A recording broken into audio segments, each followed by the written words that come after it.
একজন ঊর্ধ্বতন কর্মকর্তা পারিবারিক কলহ থেকে মুক্তি পেতে আত্মহত্যা করেছেন। এই বিষয়টি আমাদের সমাজের প্রেক্ষাপটে আপনি কিভাবে দেখছেন? দেখুন, আমাদের সমাজে পারিবারিক অশান্তি দিন দিন বাড়ছে না কমছে? বাড়ছে। কেন বাড়ছে? দিনের আলো মতো পরিষ্কার।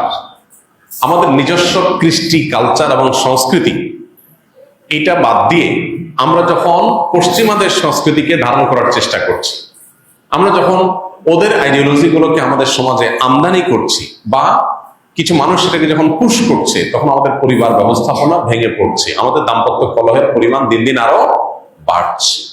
নারীদেরকে উস্কে দেওয়া হচ্ছে, অধিকার দেওয়ার নাম করে পুরুষদের মুখোমুখি করা হচ্ছে।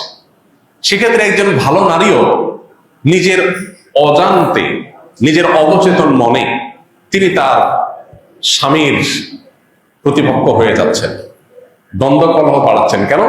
কারণ তথাকথিত নারীবাদীরা তাকে বুঝাচ্ছেন তুমি জুলুমের শিকার, এটা তোমার রাইট।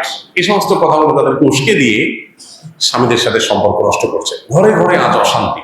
অতএব এই পারিবারিক কলহ বন্ধ করতে হলে আমাদেরকে এই পশ্চিমা কালচার এবং কৃষ্টির আমদানির সকল পথ বন্ধ করতে হবে। যদি সেটা না করতে পারি, পারিবারিক কলহ বন্ধ হবে না, দিন দিন আরো বাড়তে থাকবে।